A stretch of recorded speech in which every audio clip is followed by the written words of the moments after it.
Get a credit card that gives you what you need now. A low interest rate on everyday purchases and a place to transfer high interest rate balances. The PenFed Gold Contactless Card is our lowest interest rate credit card. You can even earn a $100 statement credit when you spend $1,500 in the first 90 days. Join PenFed and together we can help you keep more of what's yours. Visit PenFed.org/goldcard. To receive any advertised product, you must become a member of PenFed, insured by NCUA.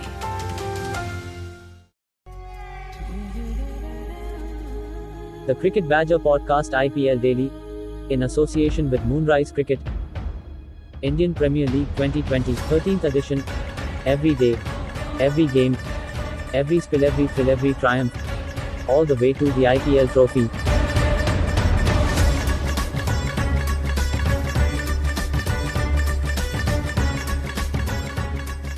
Hello everybody, welcome along. It's another edition of the Cricket Badger IPL Daily, and we've seen a game between the Rajasthan Royals and the Sunrisers Hyderabad, with SRH coming out the comfortable winners in the end by 8 wickets, although for some of the game it didn't look as if that was going to happen. David Warner winning the toss, opting to bat second, and for the first time in the tournament, Sunrisers have chased down a score. We're going to have a look at that game and also look ahead to tomorrow's action, and joining me to do exactly that, it's Anand Bhika, Neil Virani and Shah. And it's only right, I think, on such an occasion that we start with Neil. Neil, that was a good result for your boys. It's been a long time coming, James. So many near misses, but it was absolutely professional. Stupid, just played when Jofra came back, saw him through, although Vijay Shankar getting a trio of fours was a bit unexpected, and took their toll on the other bowlers. It was as professional a performance as I've seen from the Sunrisers, especially when our two biggest ticket batsmen got out very early. I was going to say, Neil, 16 for 2 in towards the end of the third over. Jofra Archer, steam pouring out of his nostrils as he paced in and put in a really good spell at the top there. It wasn't looking too healthy at that stage, but so it's a major plus, isn't it, for Sunrisers to get home without the two big guns firing? Absolutely. We've been so reliant on one or both of them batting well that to go through almost the whole innings without them. Manish Pandey this season has scored quite a lot of runs, but done it at a sedate pace, and he's not really looked at the races. Today was absolutely superb. Very little risk taken, but when he did want to go for the big shots, he looked an absolute $1 million.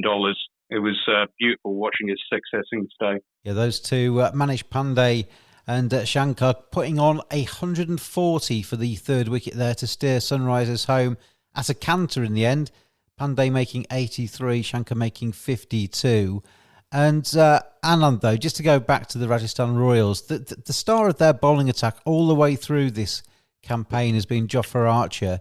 He's been terrific in every single game, win or lose, and he was fantastic today. He's an absolute gun bowler, and, apart from maybe Rabada and Bumrah, at least to me, Archer is by far one of the best in the white ball format. I think even in this IPL, it's pretty much just him and the Rajasthan Royals, right? Who else is giving him a lot of support in the bowling lineup? So absolutely gun bowler, and he's delivering. It feels like he has Warner on toast. So Warner walks up and typically he just edges things off. And that's exactly what he did. Even in a T20, there are 2 slips. Steve Smith seems to know this. So yeah, it was just quite phenomenal to see him get Warner time and time again, and he did that today too. And then get back to Bairstow, who's again one of the most explosive batsmen in the T20 format, and you see him bowl that inducker to him and hit the top of the middle stump. I mean, if you're a fast bowler, I mean, is there anything better than that? So just amazing performance by him. When Steve Smith put those 2 slips in at the start, it was really good attacking captaincy, but he seemed to lose faith in that plan, Anand, after a while. And as soon as he got Bairstow and Warner and Manish Pandey came in and started trying to hit the ball off Tyagi especially,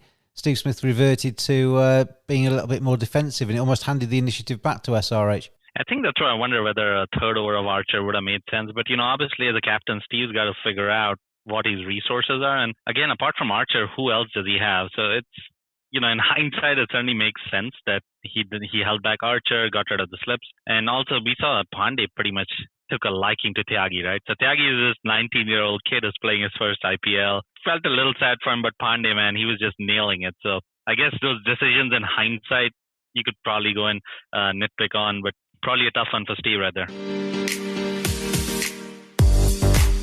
BodylineTshirts.com. Browse the finest collection of cricketing t-shirts on the web. Hundreds of original cricket designs for cricket players and fans alike, featuring everyone and everything from Larwood to Leach and Cow Corner to Chin Music at BodylineTshirts.com.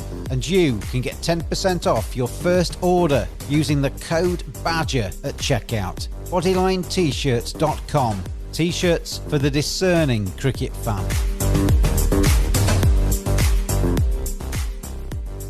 Now, man, talking about Tyagi there, he had a bit of a ropey night tonight. That he's shown enough in this tournament, I think, to show that he's got a real future in the game, not just in the IPL, but potentially for India as well. It's one of those nights for him, isn't it, that he just needs to kind of put behind him and just try and focus on what's ahead now.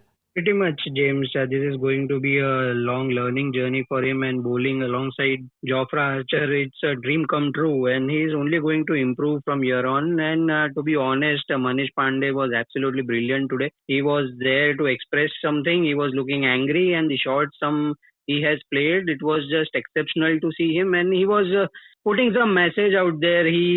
I felt that he was looking a bit absent since many of the matches SRH has played, but today he was there. He showed what he's made of, and yes, good to see him back in form. And this will only give huge relief to Bairstow and Warner. I guess these two huge guns have a lot of pressure, but this innings should give them a huge sigh of relief. Do you think, Naman? I mean, obviously having some star players in the side as a youngster, a young Indian player is terrific, and you can only learn in the long term from that. But do you think there might be an issue with Tyagi, that he sees Jofra Archer bowling rockets from one end, taking loads of wickets, and then he tries too hard to try and replicate that rather than just sticking to his own plans? Yes, this happens. Not to take what Jofra Archer brings to the team, but it's not right to compare right now what Tyagi is going through with and what Jofra Archer has done. But yes, as Anand mentioned, they are Rajasthan is lacking good fast bowlers. They have tried every one of them. Varun Aaron earlier, then Unadkat has gone for plenty. I just feel that their batting order, I just don't know what brainstorming is behind that, opening with Ben Stokes and putting Buttler in the middle over. And past few matches, if you will see, they are not using Tewatia nicely. Even today, they promoted Parag before Tewatia. So I just don't know what is the game plan out there. But kudos to SRH. It was brilliant to see Holder also. It was superb. I always felt that he's an underrated all-rounder, but he gives much more balance to the team. Neil, looking at the table this evening, it looks a little bit nicer for you Sunrisers fans. You've got Delhi and Royal Challengers at the top there on 14 points. Mumbai Indians with a game in hand on 12 points, looking pretty comfortable there. But then it gets really interesting. In fourth place, KKR, 10 games played, 10 points. Sunrisers, 10 games played, 8 points. The same for Kings 11. And then Rajasthan Royals, having played a game more, on 8 points as well. As Steve Smith said at the end of that game, he's not quite sure how statistically it works out and where that leaves Rajasthan, but it certainly leaves Sunrisers in a lot better position than they were when we spoke yesterday. Absolutely. I don't want the teams to get too far ahead of themselves. Just look to the next game. Take them one game at a time, and any other football cliche that you can think of. There's a game of two halves. Absolutely. Yeah, just don't get ahead of ourselves. Look to the next opponent. Break everything down into simple pieces, and then the chips will land where they may. The net run rate is looking pretty good for us, especially after KKR's shellacking the other night. So that may be in our favour. It's almost worth another point at this time. Yeah, Sunrisers over the moon. Rajasthan Royals sick as a parrot this evening after the game today. Moonrise is a sports engagement website to allow sports fans to learn from the very best. Get a personal video message recorded for a fan's special occasion. Have a professional cricketer as your next coach by getting video feedback or having a 30-minute conversation with some of the world's best players. Players such as Jimmy Neesham, Colin Munro, Tammy Beaumont, Danny Wyatt, Monty Panesar. Visit moonrisesports.com or go to Moonrise Sports on Facebook, Instagram and Twitter. Moonrise Cricket, let's play. Let's have a look at the Moonrise moment of the match in today's game. Naman, I'll start with you. What would be your nomination for that this evening? I know it will be Manish Pandey, but I'll go with Vijay Shankar. That two shots which he played, I guess it was Tewatia or Gopal on the off sides. Both were typical similar kind of shots. It reminded me of VVS Laxman as well. I guess those two shots were just textbook cricket shots and amazing to watch those shots. I'll go with those two shots which Vijay Shankar played. You say, Naman, that you know it's going to be Manish Pandey. You don't know that at all. I decide this. Anand, what about you? So I think to Naman's point, I'm going to go with Manish Pandey. So Pandey in his IPL career has had quite a few knocks where he's done well, but his overall strike rate tends to be around 120. He's a guy who sometimes gets a little stuck and can't seem to clear the big hits. But today he just felt, I think Naman mentioned that today, that he just came out on fire, right? I think they were 16 for 2 and Bairstow and Warner's back in the hut. Kane isn't playing, and Pandey, who usually plays that sort of anchor role, didn't play the anchor role. He sort of took on Tyagi, got a couple of boundaries, then hit a couple of sixes of Stokes, and pretty much seemed on fire the entire match.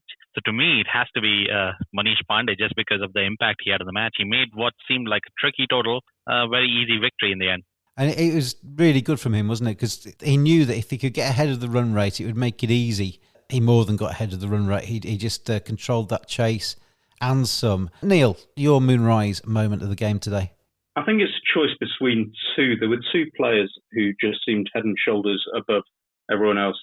Anand's already spoken about Manish Pandey. There was a six that he hit off Ben Stokes' first over, where it was on his legs and he just flicked it over deep square leg. And there was no effort there. It was so nonchalant that it was beautiful. The other person is Jofra. The ball that took Bairstow was excellent, but the first over, the way that he worked over David Warner was just wonderful to watch. It was a real battle of two very, very good players, one who's had the wood over the other for a little bit, but I think it was play and miss, edged over, only just over slip, and then caught by a second slip, which is something that you don't see very often in T20. So I'm probably going to go with Jofra's first over there, just because it was great viewing, even though I'm a Sunrisers fan. Well, do you know what? As soon as Naman said that he knew it was going to be Manish Pandey, that ruined it for Manish Pandey, because that made me think of somebody else, and it had to be Jofra Archer. And I agree with you, Neil. I think the ball that got Johnny Bairstow, it just nipped back in. It's the ball that always gets Johnny Bairstow, isn't it? It just nipped back in. It was bowled at pace. But I think those first two overs from Jofra, and seeing as he's finished on the losing side today, will make him a winner by naming Jofra Archer the Moonrise moment of the match. Want to get your game the very best it can be? The future of coaching. Talk to a pro. 30-minute video conversation. Video analysis from players at the top of their game. Video shout-outs. Get a personalised message from a pro. Great for birthdays, congratulations messages, a prank, or a simple hello. Visit moonrisesports.com or go to Moonrise Sports on Facebook, Instagram and Twitter. Moonrise Cricket. Let's play.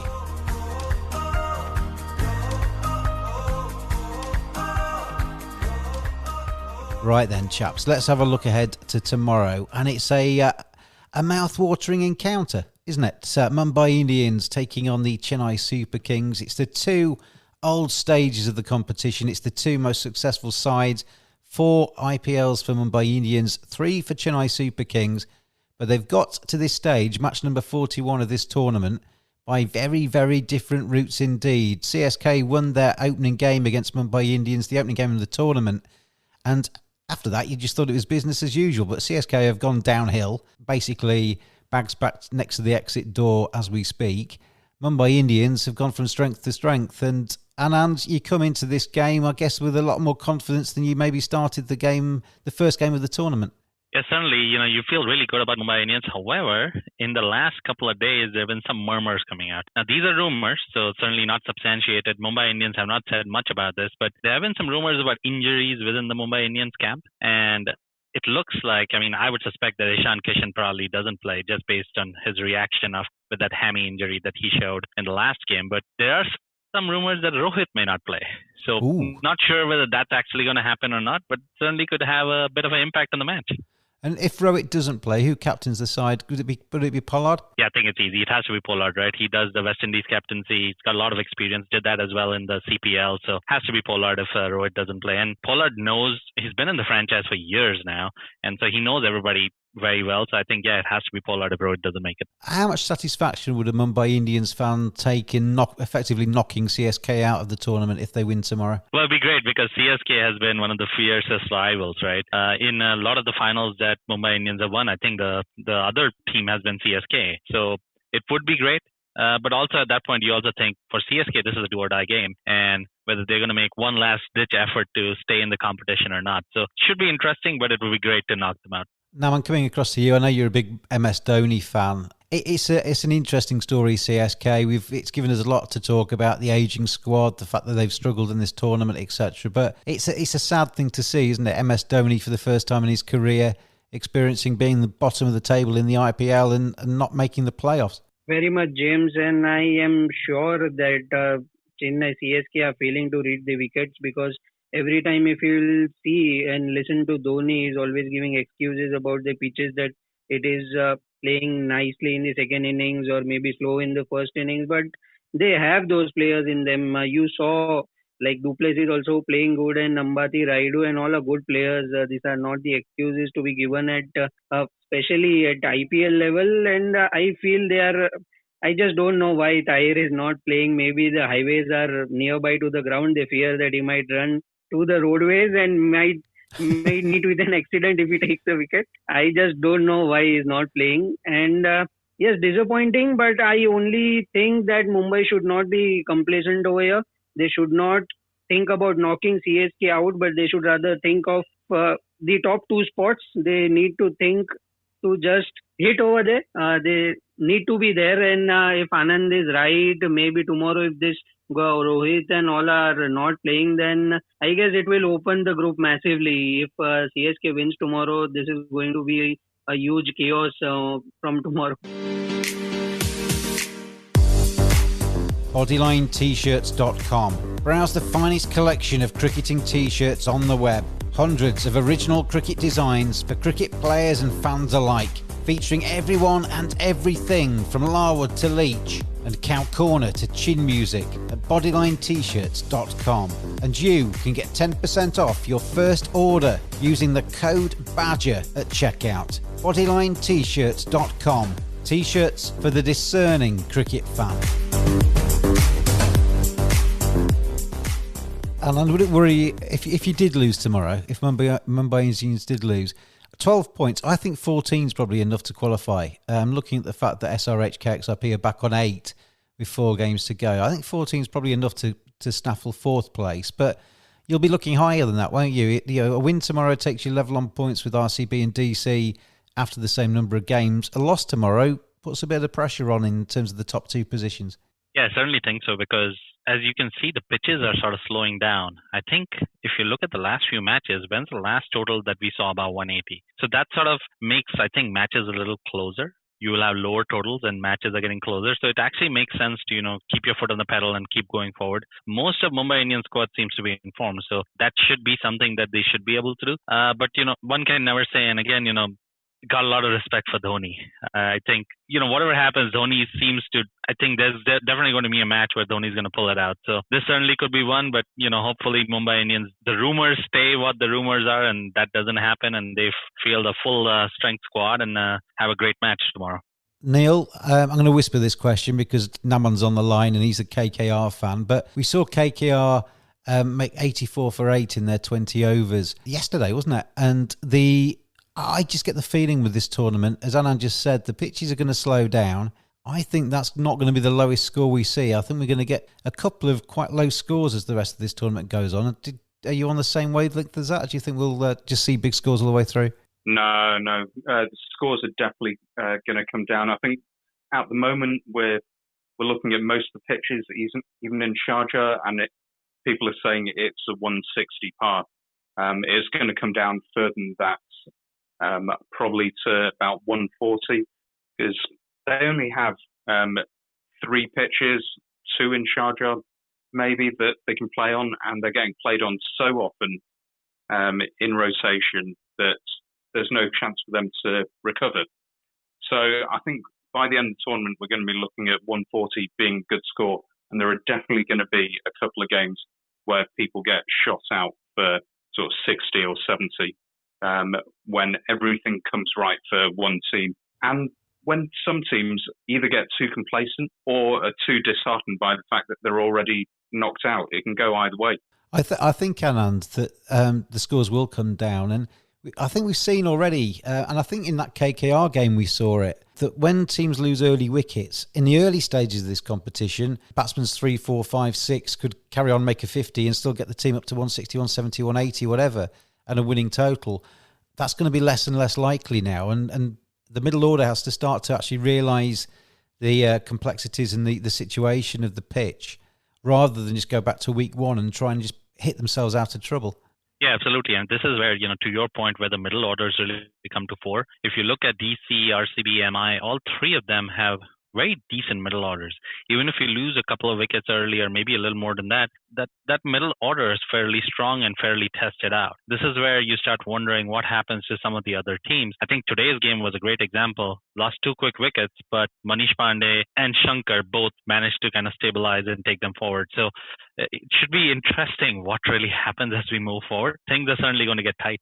Now, man, we'll finish this one with you. KKR's next game is on Saturday against Delhi Capitals. They're not the easiest of oppositions to play, particularly when you've come off 84 for 8 in 20 overs and been battered in your last game. That table looks very, very tight now for KKR. They need to find a winning formula and find it quickly, don't they? Yeah, absolutely, James. Now it's like no room for error, and every player has to jump in. It's no longer about Morgan's captaincy or Russell's batting. Every player has to take a part in the match, and they are playing against Delhi, who are just exceptional in every department. Every player has chipped in at the right time. And looking at the form of Dhawan, I just have no words right now. But yes, it is going to be a thriller. But all these teams who are beyond 5th, 6th, 7th, all these ranking teams are surely going to take a closer look on match tomorrow. If they would be hoping for CSK to win and keeping the whole table open.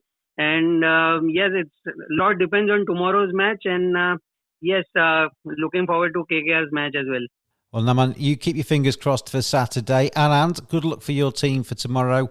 And Neil, for once, I can say this to you on this podcast, congratulations for your team's performance today. All 3 of you, thank you. Hello, James.